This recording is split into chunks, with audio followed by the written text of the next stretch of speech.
There we go. And I'm recording there. to the Oh, cloud. it's backwards. It reverses things. Oh, that's funny. All right. Hudgens talk with Laura Adams.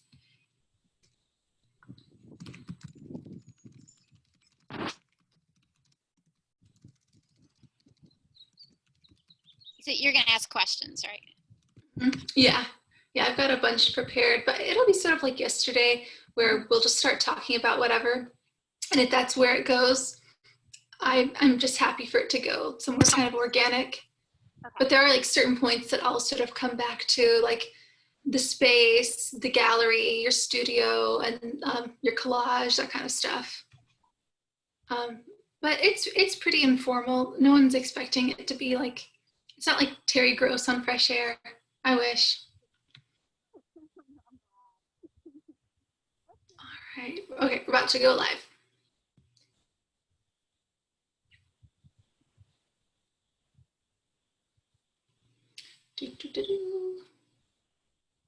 Setting up your meeting in Facebook Live.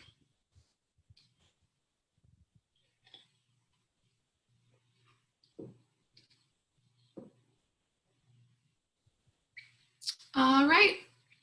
We are now streaming live on Facebook. Hi, Facebook. Welcome back to Hudgens Talks. If you don't know me, my name is Kate Driscoll. I'm the Public Programs Manager for the Hudgens Center for Art and Learning. And today I have with me artist and Brickworks Gallery owner, Laura Adams. Hi. Glad to be here. Thank you so much for making time to do this. We really appreciate it. And your whole setup is so cool. Your work is so beautiful. And your gallery is amazing. So I'm really excited. Me too. Me too. Where would you like to start? Well, will you tell people a little bit about your space? Yeah, so I'm sitting outside right now in front of the building which houses the gallery. It's called the B. Mifflin Hood Brick Company building. It's a 100-year-old building that's down on the Atlanta Beltline.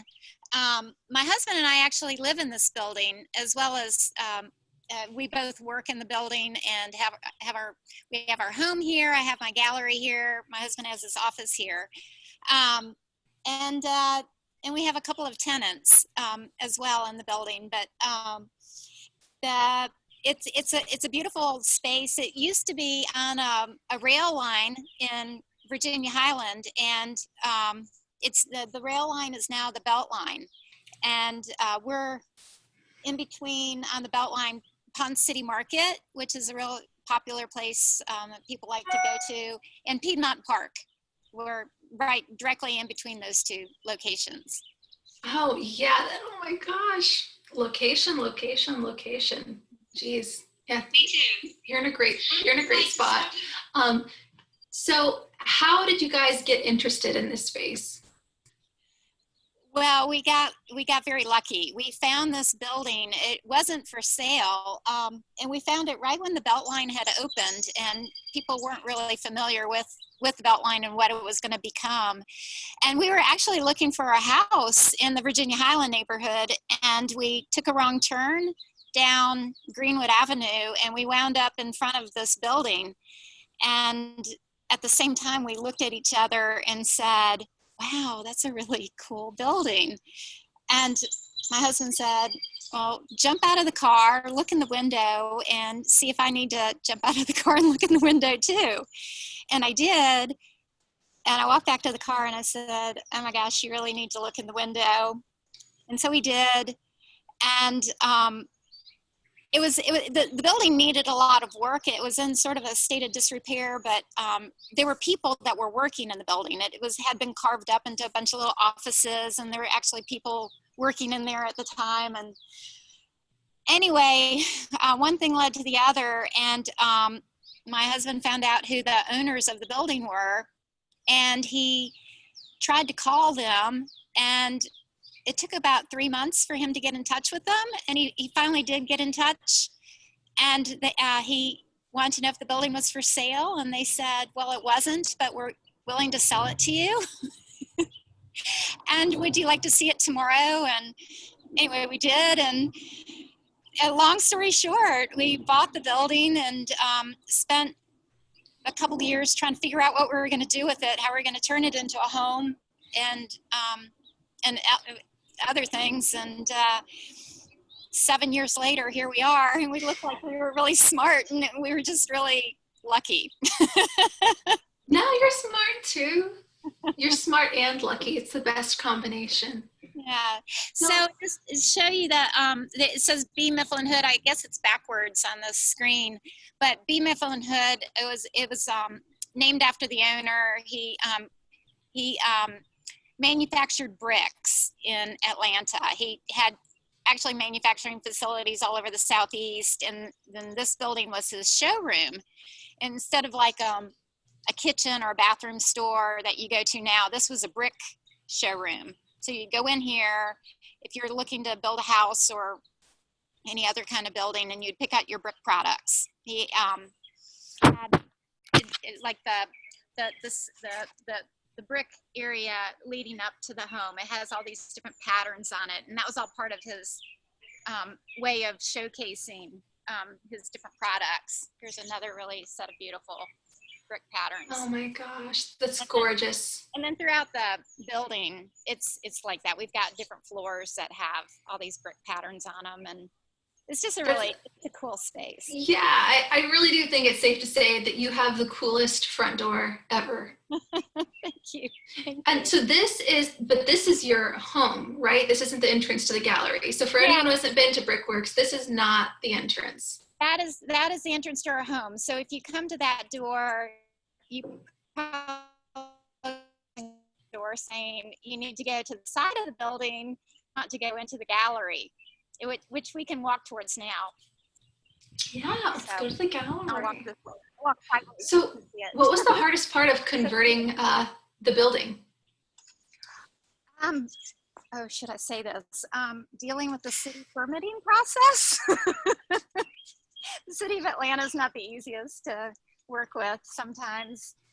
Well, yeah, and you're taking it from a building that was for business into a building you'd live in, so I'm sure you had to do a bunch of different stuff. Yeah, and the code isn't really set up for, we were actually zoned industrial. So the city building code isn't really set up for, changing an industrial building into a,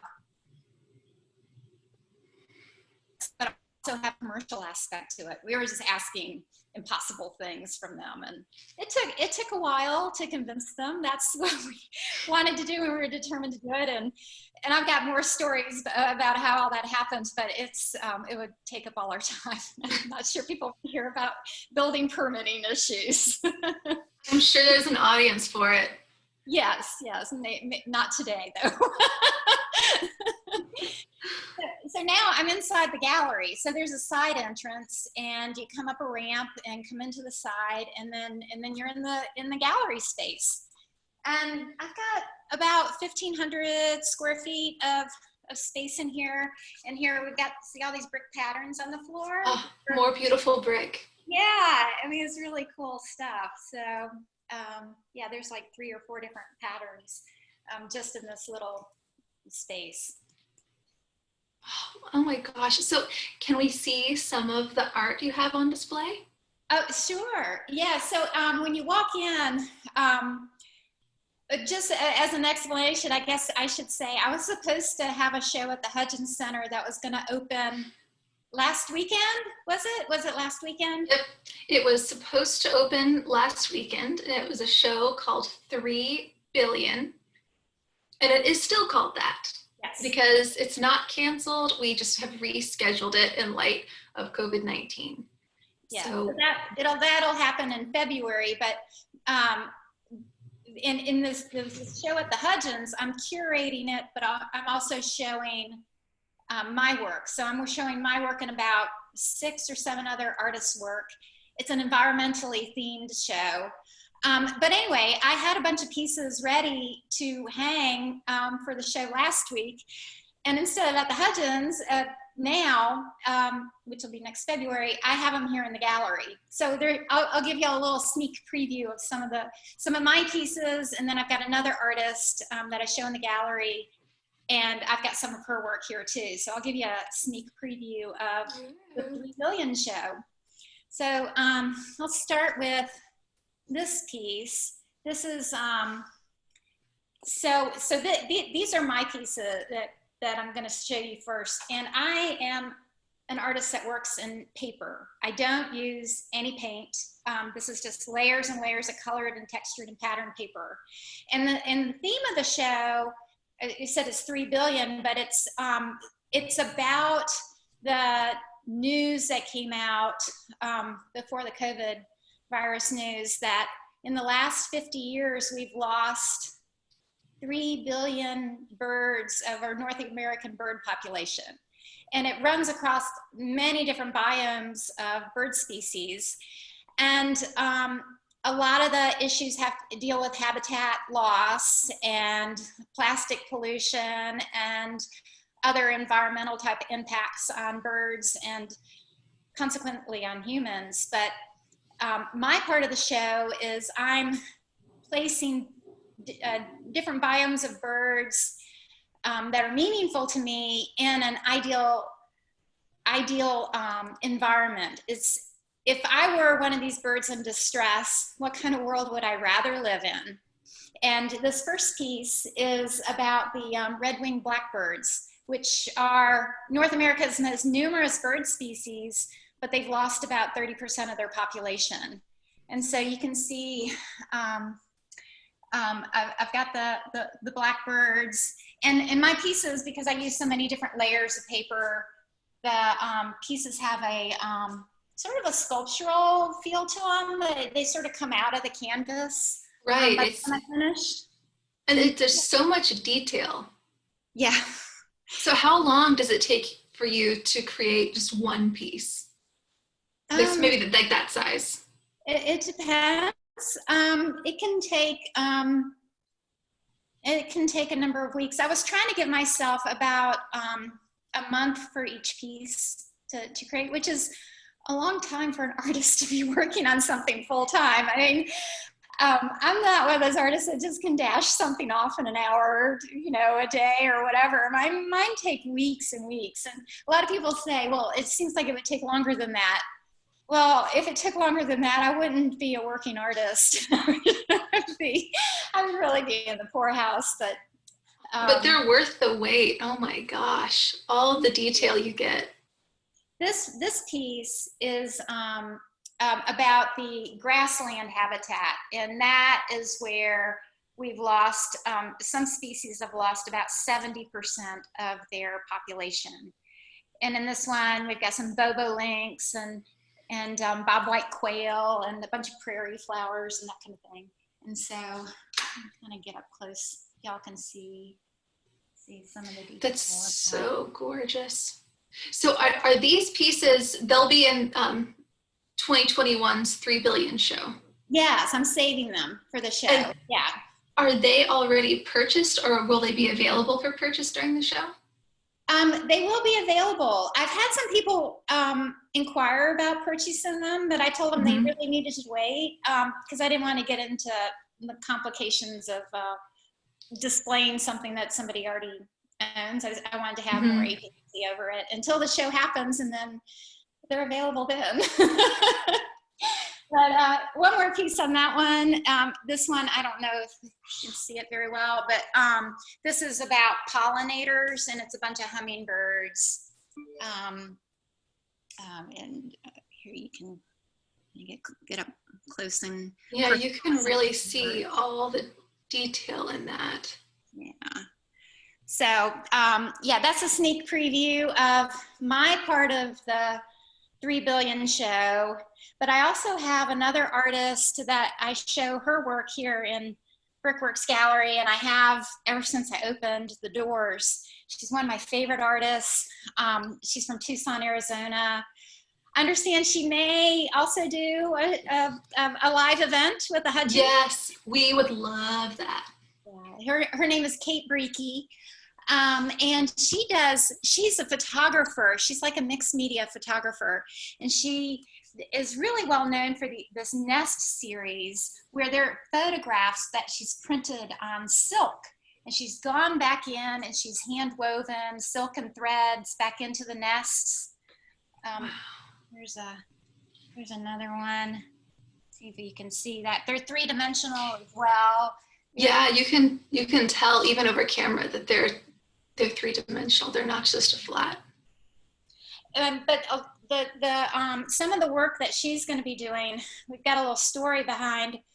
She's showing a couple series in the 3 Billion Show, but one of the series is we have been working with Atlanta Audubon Society on several aspects of this show, and they're a co-sponsor with us on parts of the show.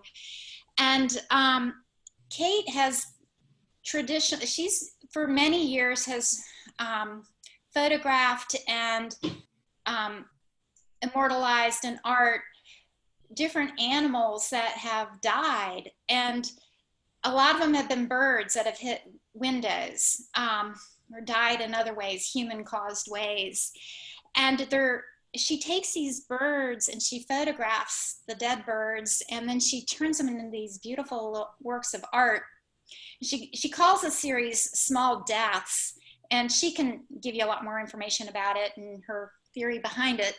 But we worked with the Atlanta Audubon Society because one of the things they do is every spring during the migration, they have a group of people that go around to the skyscrapers of Atlanta and pick up the birds that have hit the windows of the skyscrapers.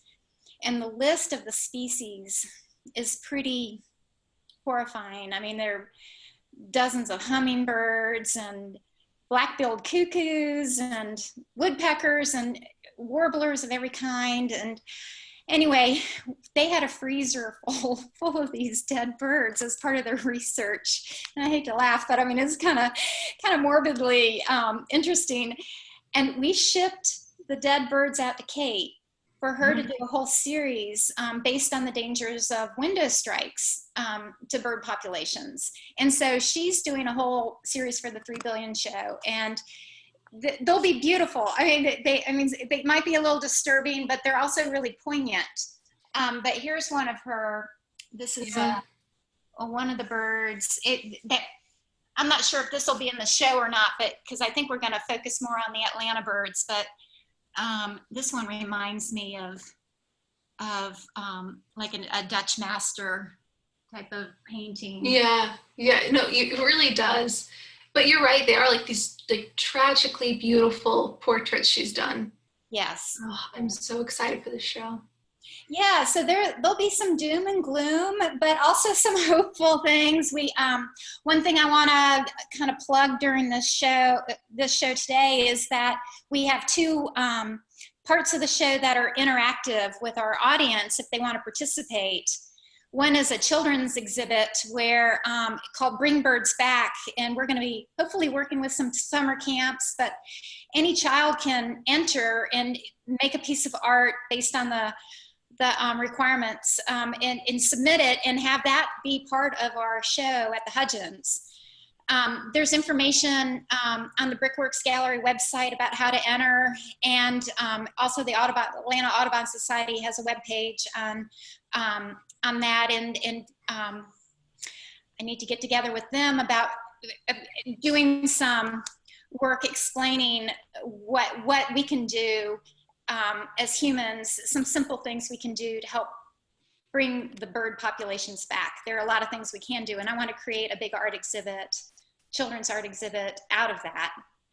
And then the other interactive part is we're doing a call for bird homes, which is going to be a big sculptural exhibit in the lobby of the Hudgens. And it's about human created homes for birds. And we have a group that's going to create a sculpture out of what you submit. So anybody can do this, submit a birdhouse to us, and we are going to make a giant sculpture in the lobby based out of everybody's submissions. So people can, go to a craft store or a Home Depot, get a little wooden birdhouse and decorate it, or they can make one completely from scratch. Yes, but to both of those, it can be whatever they interpret as a human created home for birds, and your imagination can go wild on it. I actually have somebody who wants to submit an old shoe that a wren made a nest in their garage. So it can be. It is a human-made bird home, technically. So, I think you can use your imagination and then have your piece be part of a larger piece and be displayed as the first thing you see in our show. Yeah, and how cool is that? That sort of, I love those sort of collaborative art efforts. I think they're just so much fun, and I think people get so much out of them, even if they weren't, submitting work to be a part of it. I think people connect with that a lot, or at least I do. Yeah, and I'm hoping also with the children's exhibit, we'll have a wall that the kids that come to see the show, they can create a piece of art there for the Bring Birds Back exhibit, and we can find a place on the wall to put it during, while they come visit. And the show sort of highlights, well, something that the Audubon Society has put out, I believe. It's the 7 steps that people can take to help their native bird population. Is that right? Yes, there are 7 simple things that regular people can do to help bird populations. One is such as, I'll give just like 1 or 2 examples. One is like plant native species in your yard of plants, things that provide food for birds. Instead of, we tend to plant a lot of non-native species that produce berries that are like toxic to birds. So instead of this one shrub, you can plant a different shrub that's more native to our area and will actually help feed the birds. Are there any native plants off the top of your head that you're just like, this is a good native plant if anyone's looking to get into it? Are there any plants like that you can recommend to people? A blueberry bush. Ooh, okay. Yes, something that's beneficial to all of us, including the birds. They're beautiful bushes. Their leaves turn red in the fall, and then they're beautiful lime and dark green, and then then they grow these wonderful berries that everybody loves. I don't know anybody that doesn't like a blueberry. I named my dog Blueberry. Yeah, so to say, blueberries are near and dear to your heart. They are. So that's one thing that just comes right off the top of my head. Native azaleas are good, and they're beautiful too.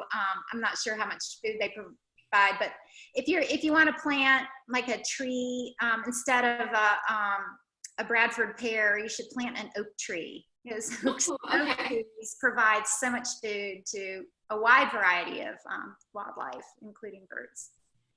All right, guys, you heard it here first. Oak trees and blueberry bushes.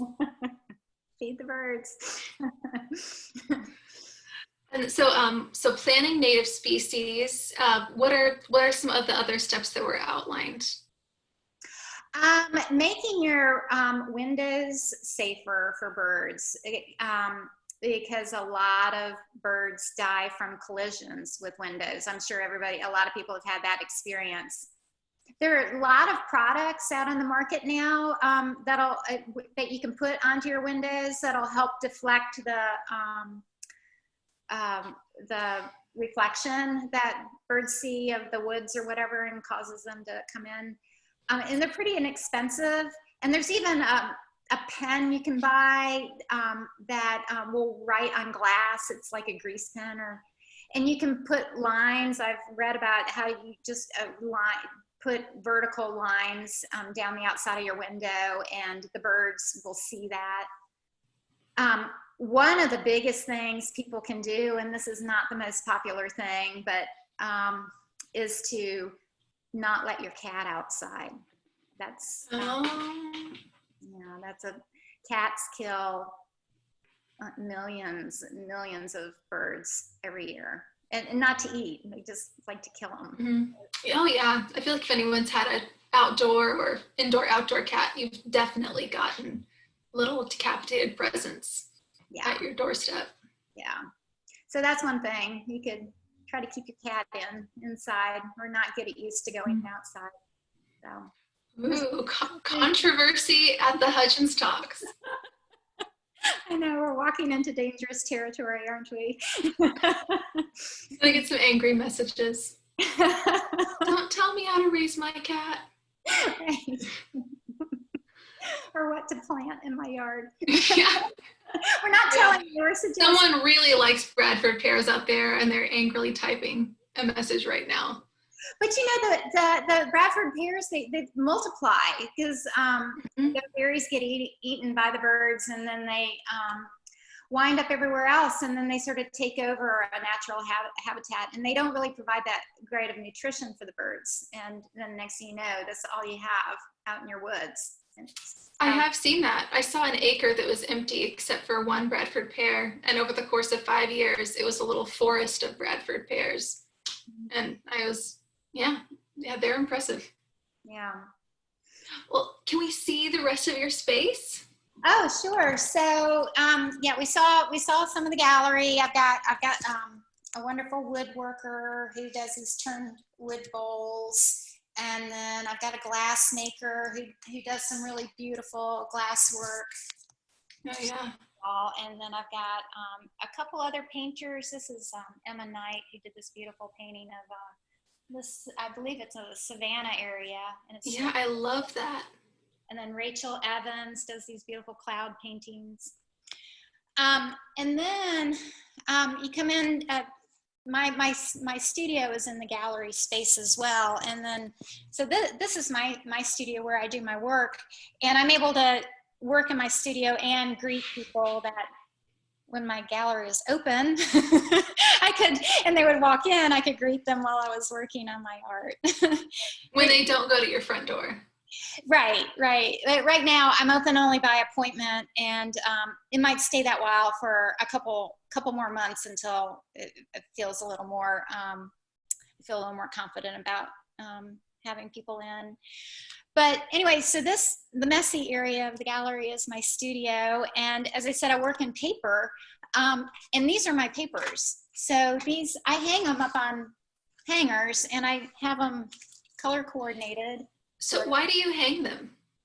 So I can see them. Okay. Yeah, I've tried different methods, stacking them and folding them and putting them in bins. And I'm very visual, and I have to see it. And this seems to work. It's kind of like a fabric store, or you go to an interior designer and they have all their fabrics on the wall. A lot of people think these are fabrics, but it's the system that they use, because I think they're very visual too. And it seems to work for me. I seem to, I can look through like the turquoise colors and say, oh, well, here's, I've got these different options and different. Oh, that's so smart. Like sort of taking a tip from another sort of creative type of person's book and just being like, oh yeah, okay. Yeah. I didn't want to reinvent the wheel on everything. So, because with my collage, it's a process that I developed over time, and I just didn't want to add more complexity to it. So I took some other people's ideas for other things. But I can show you some of the papers, which are really beautiful. I use papers from all over the world. A lot of them are from Japan and Thailand, and a lot of them are what they call washi papers. They have these beautiful patterned, classic pattern papers, origami papers, really, from Japan. There's one with a bunch of cranes on it, and an iridescence to it. And I use those, so in my pieces, all of the color, all the texture, all the pattern comes from the paper itself. So I'm always looking for papers that are really beautiful and have beautiful color and pattern to them. Because with not using paint, this is my paint. Mm-hmm. So this is another really great paper from Japan. Ooh, I like that. It's got a great pattern to it. And then I use a lot of tissue papers. Here's a really pretty one. And I use the tissue papers to layer over the pattern papers and to create different effects. Kind of like if you were painting and you had a bunch of red down on a canvas and you put a bunch of yellow on top of that, if it was translucent, it would turn into this orange color. And I use that same kind of technique with my papers. I saturate the papers and a lot of them become translucent. And when I layer them and when they dry, they create different effects in different colors. That is such a cool way to think about collage, because like if, before you told me that, I would never have thought about it in painting terms of like almost like blending and layering, like how you do with paint, but you're just doing it with paper and that acrylic medium. Yes, exactly. That's such a cool way to think about that. And I think that makes it really approachable for people who are not into collage and just think, oh, I don't know. I've been doing painting forever. I think that's like a cool way to say like, well, if you understand some techniques from that, this could be a good way into this. Yeah, exactly. Although I will say, I can't paint. If you put a paintbrush in my hand with paint, I don't know what to do with it. But it sounds really strange. But if I have scissors or if I have paper, I don't know if I just have to be more tactile or what. But I know more what to do with it. Well, you paint with paper. Yeah, so it may translate between painters and collage people, or it may not. I don't know. I seem to have a block between the two. This is all I can do. So do you have like a specific type of paper where you're like, ooh, this is my good paper, and you don't want to use it very much? Like, do you have a favorite one? Yeah, I have, well, I'll preface this by saying I have really expensive taste in paper. If I had to choose a paper, that's probably the most expensive paper in the world. It'd be Japanese washi paper.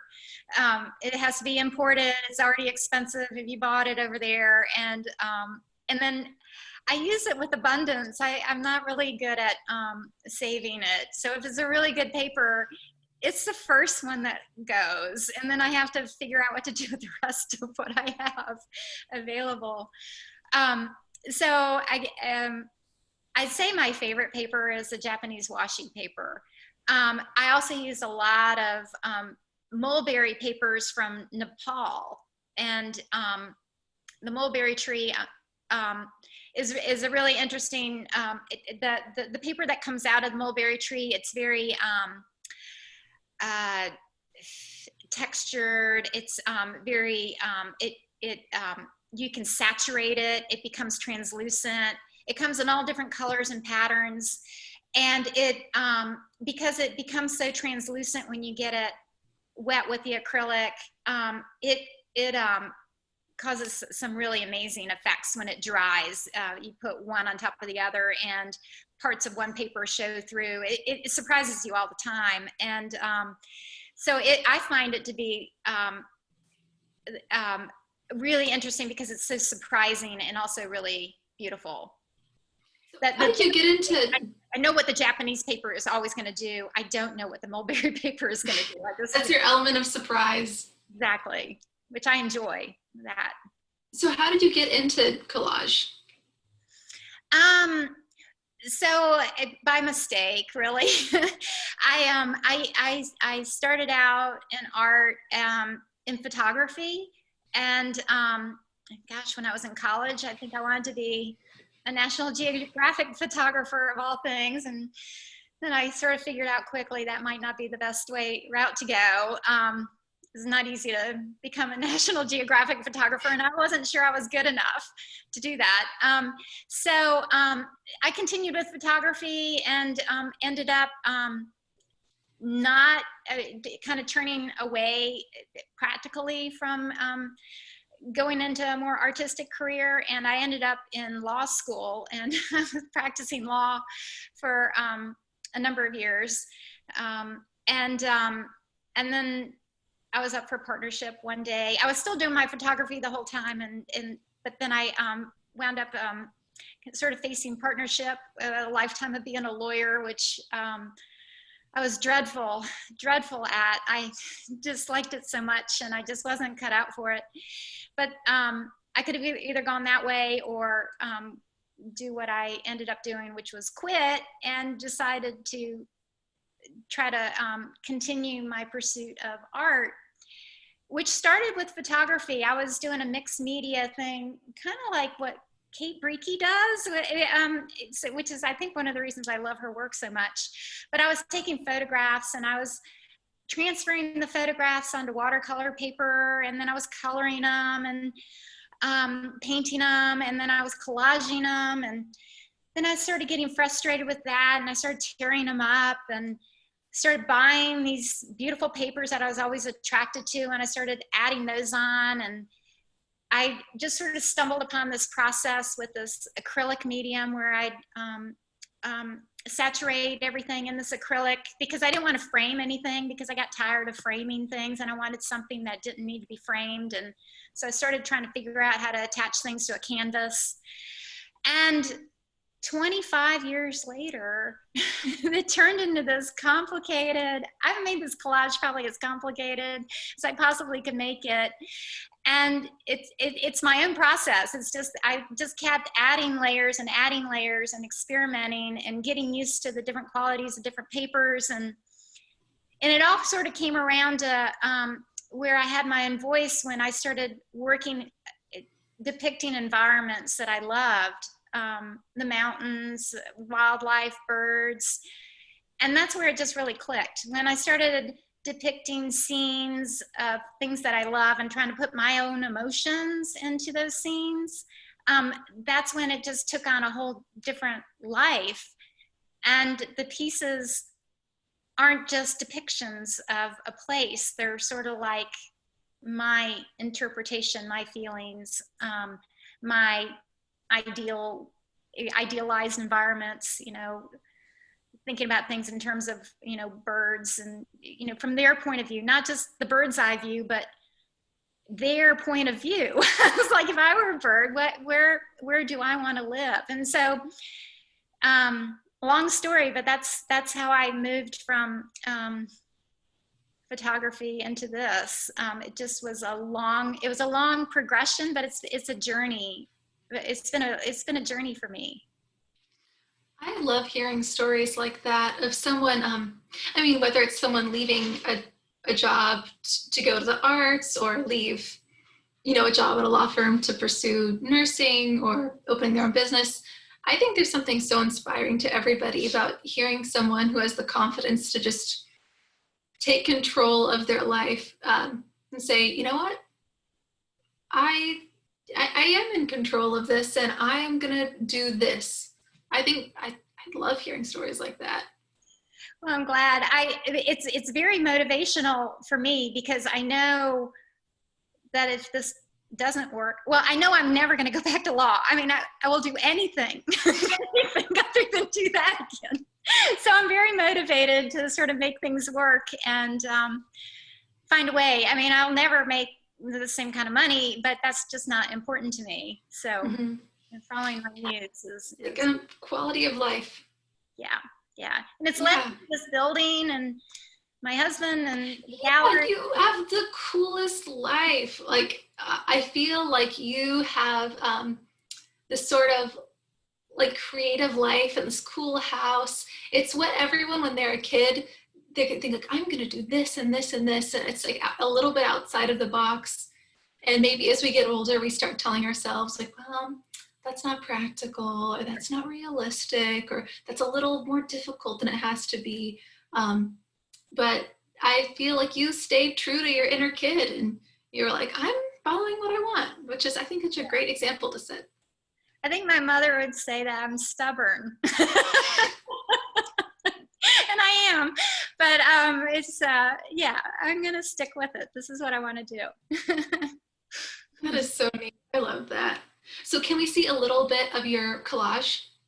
Yeah, so let's see. I've got this set up, and I'm hoping that this will work. I'm going to take my laptop, and I've got a little stand, and I've got a piece that I'm working on. It's a commission piece. It's a piece that of a scene that's really meaningful to a particular family, and they wanted me to depict it for them. It's on the Savannah River near Augusta, and it's just a really meaningful place for them. Anyway, I'm sort of in the middle of it, and I'm working on these trees and in the highlights of the trees, and I sort of need to work on this tree over here. I could turn this a little closer. Is that, yeah. Yeah, that's I can a work good on this angle.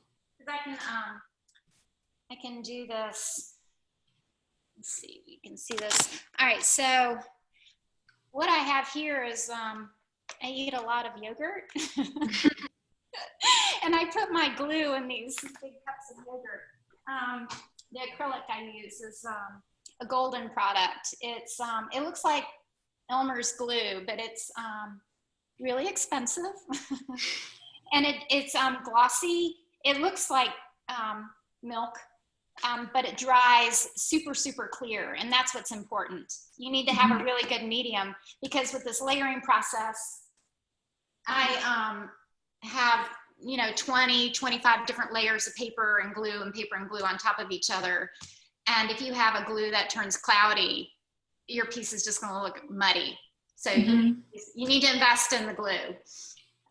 So I always use Golden products because they're so good. And then I've been working on these trees. I've done a lot of background in this piece. Oh, and I can show a little bit about, I've got this water feature, and it's some rapids in the Savannah River.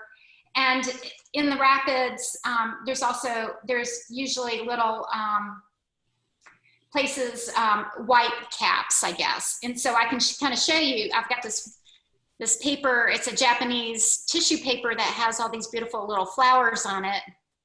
And I use this paper a lot. It tears really nicely. And I use this to depict like white caps on water, among other things. So I can take the glue, and if I think this needs a little white cap, let's see, I'll put it over here where you can see it. And then I just brush it on, and then I can, it'll just subtly create a little white, and the little flower sort of stays. And it looks to the human eye like the water is splashing. See that? Yeah. It's subtle, the white. Well, I love the idea of using patterned paper on things like water. I think if it was just someone coming at it who didn't really know a lot about the process, like I might say, oh, okay, well, it can't have a pattern. It's got to be just white. No. But yeah. I love that. I think that's so cool, and probably makes for a much more intricate piece.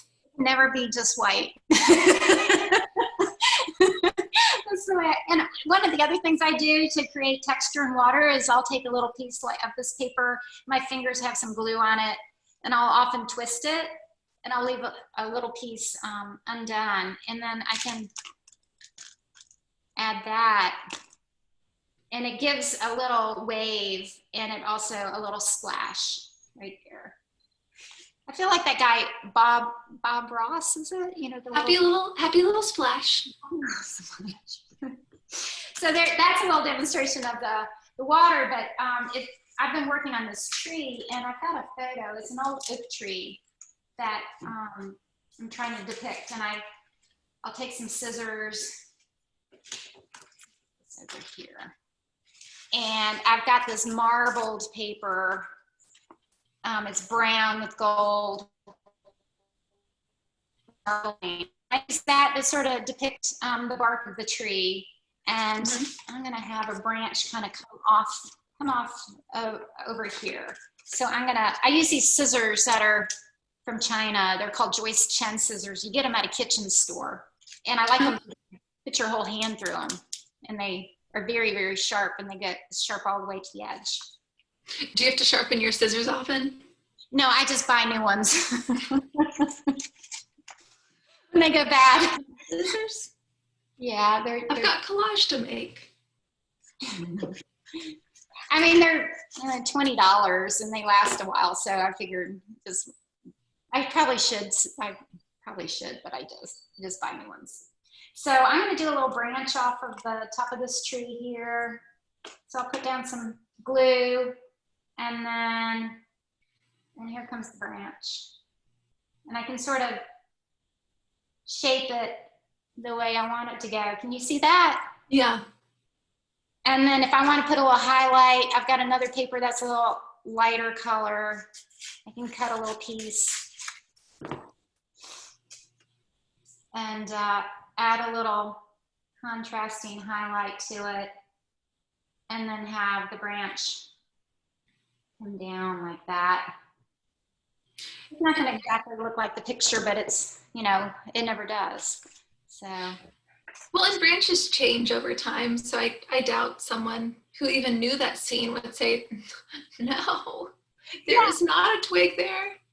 Yeah, I mean, I've already set up the basic shape of the tree, so it's recognizable, but then all the other little extra branches will, nobody notices those. It just, the general shape of the tree needs to be similar. So I'm just sort of cutting, and then I'll put another branch up here.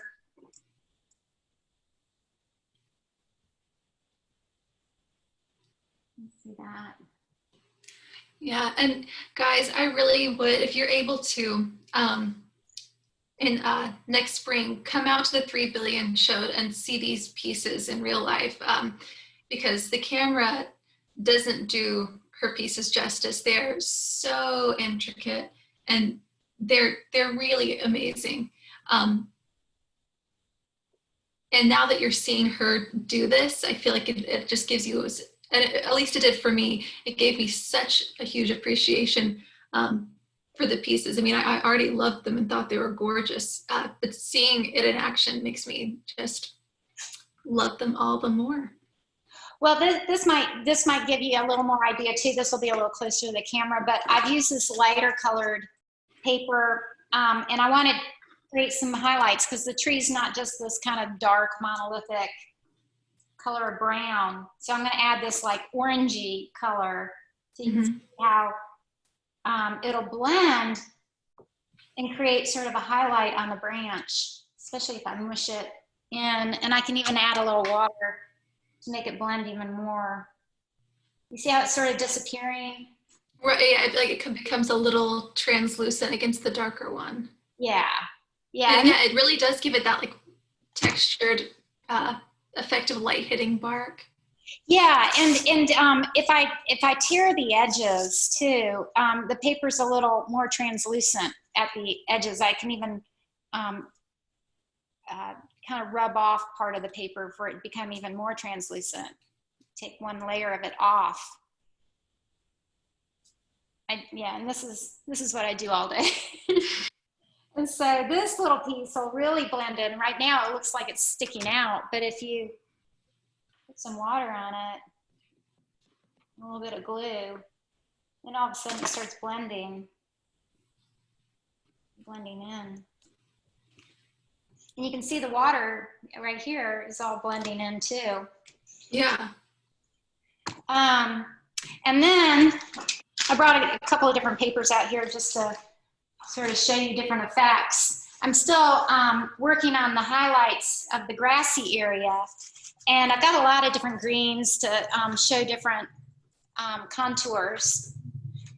But I want to make some of this area even lighter, so I've got this yellow paper, tissue paper, again from Japan, and it's got these threads in it, and sort of see what happens when I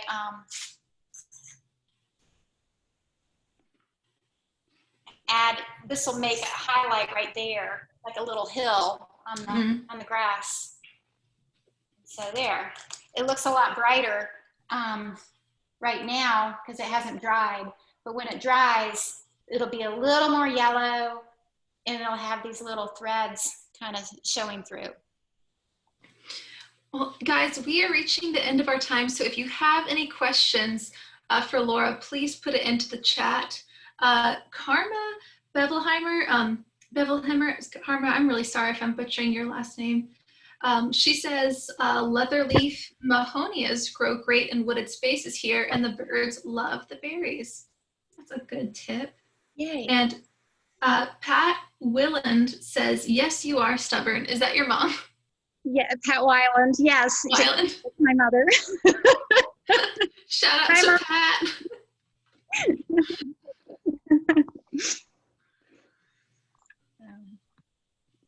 Oh, all right, guys, we are going to wrap it up. If you weren't able to catch the first part of this, don't worry. You can always go on our YouTube channel and you can see this or send it to someone you know who really loves collage. They're passionate about birds. And you know, this is not the last you're going to see of Laura at the Hudgens, where she's going to have a show with us in February through April of 2021, the 3 Billion Show, which we are very excited about. I'm so looking forward to it. Thank you so much. Thank you so much for doing this. I really appreciate this. It's so cool seeing your space and the way you do your collage. Well, I've All enjoyed right. telling it to you. All right. Bye, Facebook. We will see you next time. Bye. I think we have stopped record. I think we're stopped live, and I'll stop the recording. Do you want to stop cloud recording? It says it's still recording.